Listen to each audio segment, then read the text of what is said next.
साथियों नमस्कार। आज फिर से एक प्रेरणादायक कहानी के साथ। साथियों, एक बार की बात है जब शिक्षा गुरुकुलों में दी जाती थी।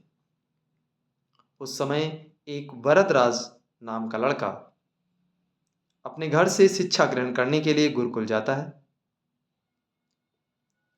अपने गुरु से शिक्षा लेता है।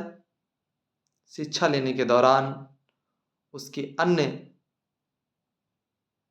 मित्रों के द्वारा वह मंदबुद्धि नाम से चिढ़ाया जाता है, क्योंकि शिक्षा उसके दिमाग में ही नहीं आती थी। गुरु के बार बार प्रयास करने के बाद भी वह अगली कक्षा में नहीं जा पा रहा था। वह एक ही कक्षा में बहुत सालों तक बना रहा। अंत में गुरु ने यह निर्णय किया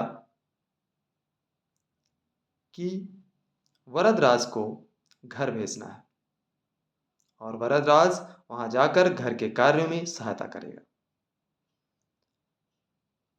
वरदराज ने यह सुनकर अपना सामान एकत्र किया और अपने घर के लिए रवाना होता है।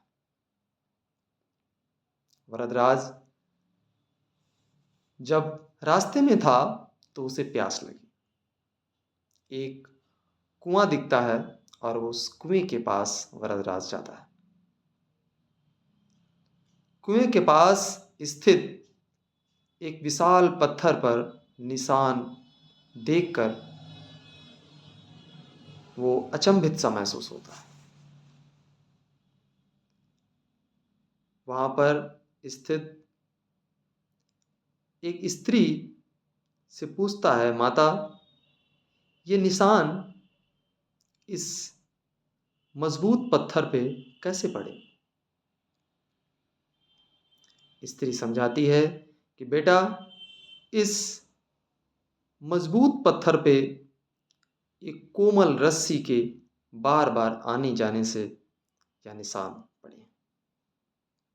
वरदराज के दिमाग में यह बात घर कर गई। वरदराज ये सोचता है कि जब इस विशाल मजबूत पत्थर पे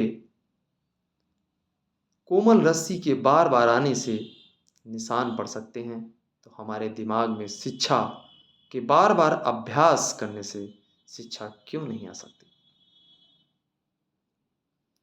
और वरदराज वहीं से दृढ़ निश्चय करता है कि हमें फिर से वापस जाना है और वो वापस आश्रम के लिए रवाना होता है।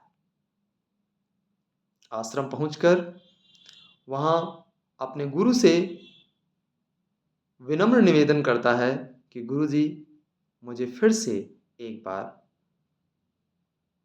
शिक्षा देने का अवसर प्रदान करें। गुरु उसकी बात मानकर उसे फिर से शिक्षा देते हैं। पर अब की बार वरदराज दिन रात एक कर गहन अध्ययन करता है, बार बार अभ्यास करता है और अपने बार बार अथक प्रयास के बाद वह कुछ ही दिनों में अन्य बच्चों के बीच सर्वोच्च स्थान लाता है। साथियों, वही बालक एक दिन संस्कृत का महान विद्वान बनता है और संस्कृत के व्याकरण ग्रंथ सार सिद्धांत कौमुदी, लघु सिद्धांत कौमुदी और मध्य सिद्धांत कौमुदी की रचना भी करता है।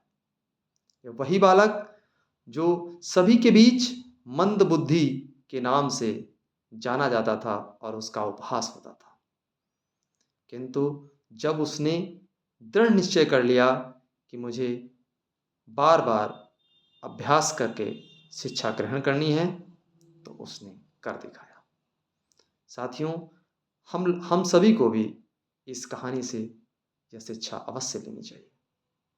धन्यवाद। धन्यवाद।